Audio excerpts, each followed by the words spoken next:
Assalamualaikum. Waalaikumsalam warahmatullahi wabarakatuh. Ustaz, iman saya turun naik. Masya Allah, kayak tangga belum jadi itu turun naik. Saya mudah emosi. Semoga Allah tenangkan hati Anda. Saya tobat dari perbuatan dosa lagi, saya tobat dari berbuat dosa lagi. Pertanyaan saya, bagaimana caranya agar saya bisa benar-benar tobat dan tidak balik lagi? Baik. Pertama, semoga Allah muliakan Anda. Saya sering katakan bahwa saya senang dengan pertanyaan-pertanyaan seperti ini. Artinya Allah cinta, Allah sayang. Kalau nggak sayang, nggak akan diarahkan seperti ini. Akan dibiarkan. Ya, pelaku maksiat yang tidak mendapatkan hidayah dari Allah, apalagi ada istidraj, tidak sadar bahwa dia berbuat salah dan mempertahankan kesalahannya, kemudian terus berbuat salah, itu yang berbahaya. Dan kita doakan, kita bantu, jangan putus asa mendoakan orang-orang seperti itu. Tapi yang paling disenangi adalah jika pelaku maksiat sejahat apapun, tiba-tiba ada getaran di jiwanya untuk kembali. Saya sarankan cepat ambil, karena itu tanda sayang Allah yang pertama. Ambil itu. Saya sering katakan pada Anda, Allah sangat mencintai pelaku maksiat yang tobat dibandingkan orang soleh yang tidak pernah merasa salah. Dalilnya Quran surah kedua Al-Baqarah di akhir ayat 222. Innallaha yuhibbut tawwabin. Allah sangat cinta orang yang selalu untuk berusaha tobat. Dan Allah akan tunjukkan jalan kalau dia mau ngambil itu. Tadi misal, Anda pernah berbuat salah dan terus ada getaran di jiwa, ini salah nih, saya harus berubah. Ini petunjuk Allah, Anda ambil tuh. Itu langsung turun ayat di Quran surah ke-29 ayat 69. Quran surah 29 Al-Ankabut ayat 69. Walladzina jahadu fina lanahdiyannahum subulana. Orang-orang yang serius menjemput petunjuk kami. Begitu Allah tunjukkan, Anda mau ambil. Dia serius pengen ngambil, pengen belajar, terus tanya orang, awalnya malu-malu, setelah itu mau-mau, gitu kan? Datang ke majelis ilmu, awalnya belakang-belakang, setelah itu saf paling depan. Ustadz belum datang, dia sudah datang duluan, bahkan dia siapkan macam-macam. Allahu Akbar. Itu lanahdiyannahum subulana. Kami akan tunjukkan jalan-jalan terbaik menuju kami. Macam-macam. Tiba-tiba Masya Allah bukan cuma di taklim aja. Ada yang dapat hadiah umrah, ada yang dapat jodoh, ada yang macam-macam. Diberikan pokoknya. Jadi yang pertama diberikan itu bukan dunia dulu, ketenangan hati dulu. Jadi kalau Anda hijrah, yang diberikan pertama kali ketenangan jiwa. Ya, Quran surah keempat ayat 100, paling kiri sebelah bawah. Wa may yuhajir fi sabilillah yajid fil ardi muraghaman katsiran wa sa'ah. Orang yang mau berhijrah ke jalan Allah akan diberikan oleh Allah itu pertama sa'ah tuh. Kelapangan dalam jiwanya, tenang gitu, kenikmat. Ada sesuatu yang nggak pernah Anda peroleh sebelumnya. Biasa kumpul-kumpul, main-main, ya, menjelang Isya, maghrib, malam-malam cuma nonton, tiba-tiba taklim. Ikut ke majelis ilmu. Awalnya mungkin penyesuaian, lama-lama jadi enak gitu. Ada sesuatu yang kerasanya, saya kemana aja selama ini? Saya kemana aja gitu. Ini nikmat. Bahkan kalau udah dapat halawatul iman, nikmatnya iman, itu ketinggalan sekali kayak nyesel antum. Saya ketinggalan nih gitu. Saya ketinggalan. Ya sama. Dulu-dulu salat fardu biasa ketinggalan. Tapi kalau sudah nikmatnya iman, ketinggalan salat sunnah, wah, kayaknya ada penyesalan dalam diri Anda. Itulah kenikmatan iman. Nah sekarang, kalau kemudian Anda bertanya, Ustadz saya pengen tobat. Saya ini pengen tobat, tapi saya ini berbuat salah lagi. Kadang naik, kadang turun, kadang naik, kadang turun. Naik turun itu biasa. Itu di Al-Bukhari disebutkan di Kitabul Iman, kitab yang pertama. Ada 57 hadis di situ. Kalau iman sedang naik turun, kata Imam Al-Bukhari, buka kitab saya. Dari 97 kitab, 97 pembahasan. Pembahasan pertama, Babul Iman, Kitabul Iman, 57 hadis. Di antara hadis yang mengatakan, Al-imanu yazidu wa yantaqis. Iman itu naik dan turun. Kadang naik, kadang turun. Yazidu bitta'at. Rumusnya kalau pengen naik, maka kuatkan iman itu dengan mengerjakan banyak ketaatan. Ketaatan itu buahnya amal soleh.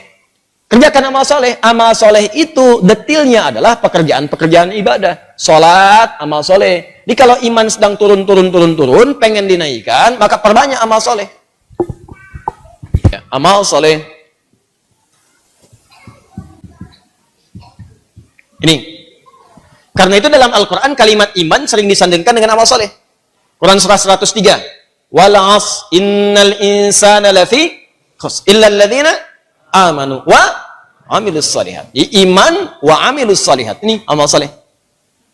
Detilnya amal saleh nampak pada ibadah. Makanya setelah kalimat iman kadang ada detilnya ibadah. Kalimat iman pertama Al-Baqarah ayat 3. Alladziina yu'minuna bil ghaib wa yuqimunas shalah. Salat wa mimma razaqnahum infaq. Ya ayyuhalladzina amanu, Al-Baqarah 183, kutiba alaikumus yang puasa. Tuh. Ini Jadi kalau iman merasa sedang lemah, sering terdorong berbuat yang kurang bagus, pengen dinaikin, maka rumus cepatnya adalah cepat buru amal-amal soleh. Paksakan. Paksakan untuk mengerjakan. Yang biasa fardu tambah sunnah. Rawatib dulu, latihan. Rawatib. Mutlak, malamnya coba tahajud, walaupun 2 rakaat dulu. Nanti kalau sudah terbiasa, kalau soleh itu sudah baik, rumuskan gini, hidup itu berpasangan. Semua berpasangan. Quran surah 51 ayat 49, paling kiri agak sedikit ke bawah. Wa min kulli syai'in khalaqna zawjaini la'allakum tadhakkarun. Semua selain aku, kata Allah, aku ciptakan berpasangan supaya kalian sadar cuma aku yang tidak punya pasangan. Kata Allah, semua selain aku berpasangan. Yang hidup berpasangan. Ya, laki-laki lawannya perempuan, jantan hewan lawannya betina, putik tumbuhan Allah lawannya benang sari, siang lawannya malam, putih lawannya hitam. Sama persis, baik lawannya buruk. Saya ulang, baik lawannya buruk. Amal soleh lawannya amal salah. Jadi ada yang soleh, ini baik. Ada yang salah, nah ini buruk. Kalau orang sudah biasa baik, maka yang buruk akan tenggelam. Ya, waqul ja'al haqq wa zahaqal batil innal batila kana zahuqa. Quran surah 17 ayat 81. Paling kiri perkenahan. Ya, katakan kalau yang baik itu pasti muncul. Kalau sudah yang baiknya muncul, buruknya tenggelam. Sebaliknya, kalau buruknya dominan naik ke atas, baiknya tenggelam. Orang sering berkata-kata baik, maka mohon maaf, lisannya akan sulit berkata kotor. Silakan Anda cek, orang yang berkata-kata baik, mau berkata kotor tuh nggak bisa. Sama dengan orang terbiasa lisannya kotor, mau berkata baik nggak bisa. Preman dengan preman berpapasan, apa mungkin mengatakan, Assalamualaikum bro? Nggak ada. Gimana apa kayak? Apain gitu? Kiai dengan kiai nggak mungkin berkata kotor. Ustadz dengan ustadz mustahil, ahli taklim dengan ahli taklim. Assalamualaikum akhi, waalaikumsalam akhi. Assalamualaikum ukhti, waalaikumsalam. Jadi seperti itu. Jadi kalau Anda terbiasa berbuat baik, maka yang buruknya akan hilang. Maka rumusnya kata Nabi, tingkatkan kesolehan. Salat naikkan. Paksakan. Gini. Saya kasih doa ya, cepat ya, untuk menguatkan hati. Jadi kalau Anda bisa kerjakan, sedang malas, bacakan dan kuatkan pada hati Anda. Kuatkan. Insya Allah nanti Allah turunkan kekuatan dan Anda bisa kemudian maksimalkan. Allahumma. Ikut aja. Allahumma paksain. Ya. Paksa. Dah. Ganti. Serius. Allahumma ajbirna. Allahumma ajbirna. Ajbirna. Ini bahasa Arabnya. Allahumma paksain.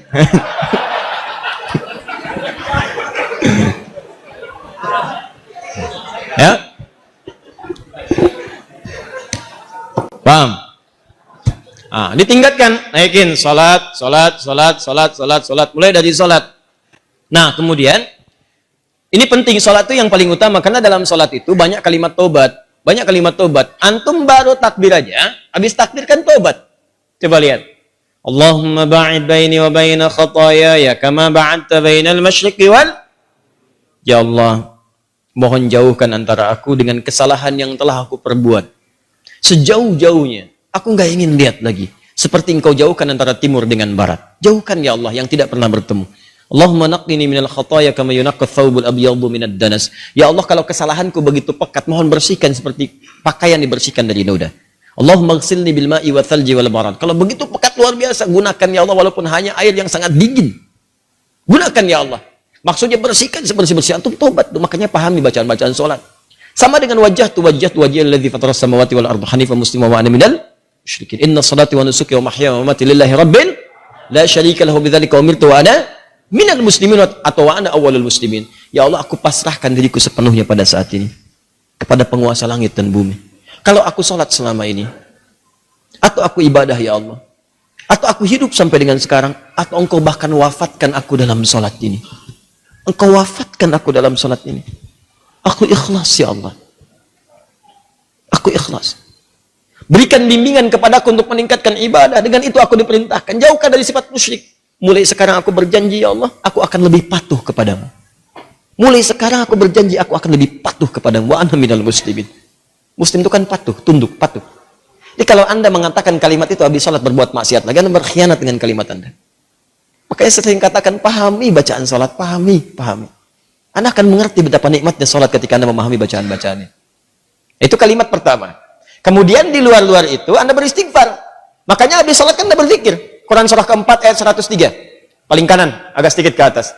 فَإِذَا قَضَيْتُمُ الصَّلَاةَ, maka jika Anda selesai menunaikan salat, fadhkurullaha, maka segera berzikir kepada Allah. Apa zikir pertamanya? Hadis Muslim nomor hadis 571. Astaghfirullah, astaghfirullah, astaghfirullah.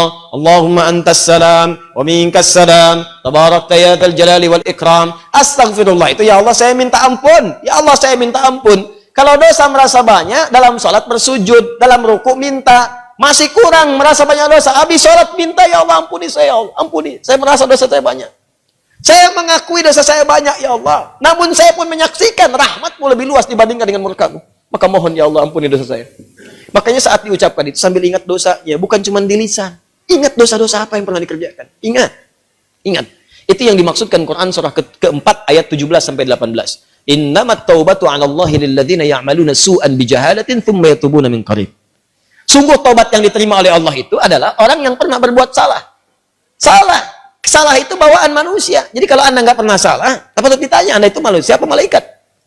Cuma malaikat yang nggak pernah salah. Quran surah 66 ayat ke-6 paling kiri sebelah atas. La ya'sunallaha ma amarahum wa yaf'aluna ma yu'marun. Malaikat nggak pernah salah, nggak pernah bermaksiat, mengerjakan tugas sesuai tupoksinya. Nggak pernah bermaksiat. Apa pernah Anda dengar malaikat Jibril korupsi ayat? Nggak ada. Apa pernah malaikat sering tukeran tugas? Nggak ada. Jibril, sini. Kenapa? Saya jengkel banget sama orang itu. Ente yang cabut nyawanya deh. Kata malaikat maut, nggak ada. Semua sama sesuai tugasnya masing-masing. Jadi kalau Anda mengharapkan kesempurnaan dari seseorang, percuma. Karena Anda manusia. Sama persis dengan pasangan hidup. Kalau Anda mengharapkan suami Anda sempurna, Bu, ibu salah nikah. Harusnya ibu cari malaikat. Cuma malaikat gak punya nafsu.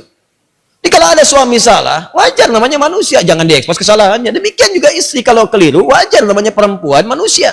Kecuali malaikat. Papa kenapa sih gak pernah mengertiin aku? Mama, papa ini manusia, bukan malaikat. Mama juga bukan setan kan? Kalau setan sebaliknya, selalu kenal salah, nggak kenal benar. Dan setan nggak mau tobat. Manusia pertengahan, salah dan tobat. Setan salah, nggak mau tobat. Jadi kalau ada manusia mengatakan dirinya manusia salah, nggak mau tobat, patut ditanya dia manusia atau? Itu. Paham ya? Tobat itu terus. Makanya disebut tawab. Tawab itu nggak berhenti. Jadi kalau sekarang belum kerasa perubahan dia, terus tobat, jangan berhenti.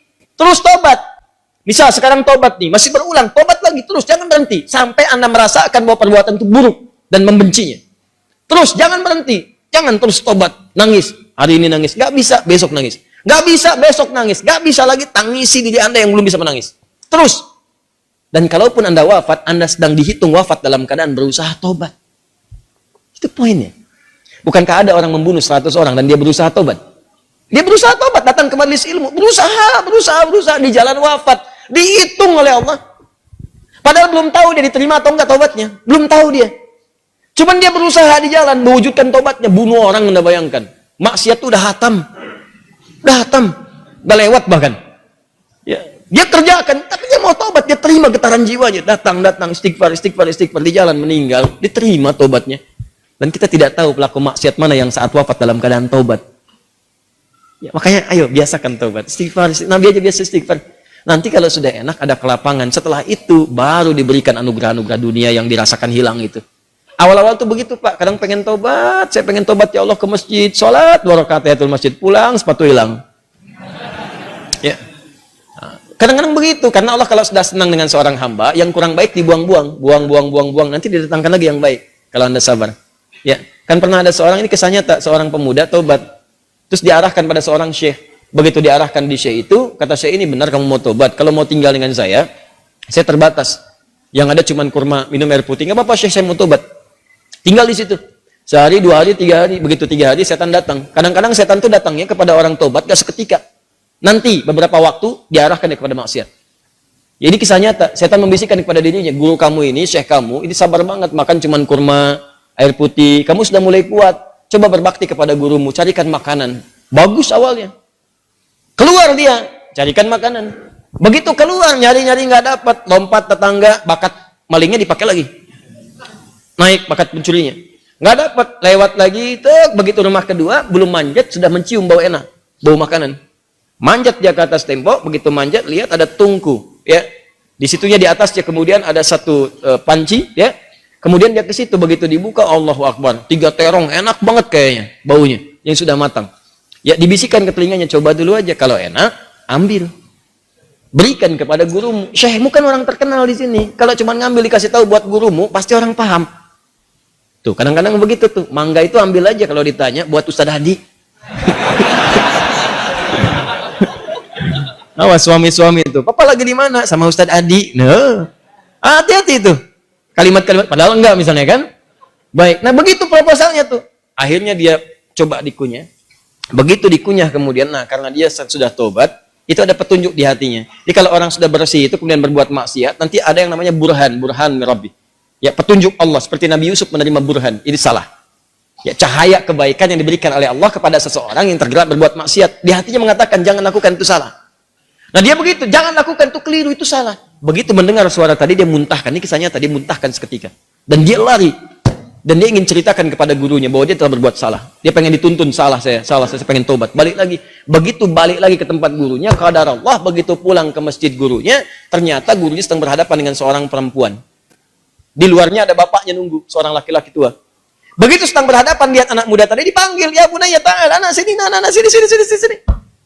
Ya, begitu datang, diceritakan sama gurunya, ini ada seorang perempuan datang pada saya, dia baru ditinggal wafat oleh suaminya, selesai masa iddahnya. Dia datang pada saya untuk dicarikan jodoh. Saya tawarkan pada kamu, maukah engkau menjadi jodohnya?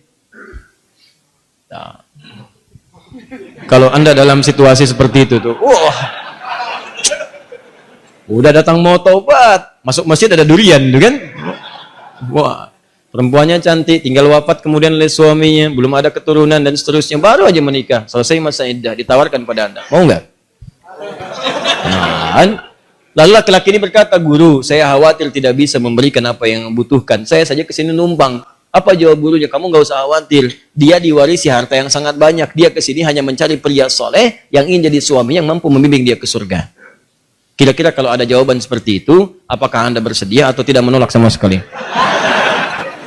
Oh, baik. Maka sama seperti Anda, diterimalah kemudian lamaran itu. Ternyata bapak tua tadi yang di luar, bapak si perempuan tadi dibawa ke dalam, kemudian diakadkan. Setelah selesai pulanglah ke rumah. Kisah belum berhenti. Begitu keluar rumah, digandeng erat tangannya tuh, jalan lewat ke rumah tadi yang naik pagar itu. Ya, dia udah dagdikduk tidak karuan, dagdikduk rumahnya ini bukan kan? Alhamdulillah ternyata bukan, lewat. Begitu di rumah yang terong tadi, dia percepat jalannya. Begitu dipercepat, maka terasalah kemudian ada rem di tangannya dari istrinya tadi. Dipegang tangannya, Zauji, ada apa itu? Nah, sayang, ini rumah kita katanya. Rumah terong tadi. Betul. Masuklah ke situ. Aduh, celaka saya katanya kan. Begitu masuk ke situ, bertanya. Polos kayak nanya, Zauji, hal anta ja'i? Sayang, kamu lapar? Jujur dia, nah, saya lapar. Saya 3 hari makan cuman kurma, minum air putih gini. Alhamdulillah. Baik, tunggu sebentar. Begitu ke dapur dia lihat, wah, terongnya kan bermasalah tuh. Pancinya kebuka, dia rupanya dia menyiapkan terong itu untuk suami barunya. Begitu dilihat terong yang bermasalah, dia teriak, siapa yang makan terong saya? Katanya. Tahan. Kalau situasi itu terjadi, bagaimana respon Anda?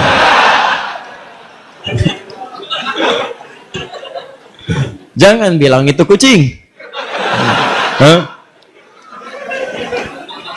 Nah, lalu tiba kemudian tergeraklah hatinya datang. Perhatikan kalau rumah tangga seperti nikmat kehidupan dunia tuh. Ya, tidak akan terjadi perang per dunia pertama, kedua, ketiga dan seterusnya. Lihat baik-baik. Datanglah suami ini mengatakan dengan jujur, Zauji, sayang. Ini di Quran tuh gini, selalu laki-laki perempuan tuh zauj. Kecuali dalam masalah nanti warisan menggunakan zaujah untuk menunjuk kepada gender perbedaan hak waris. Zauji, sayang.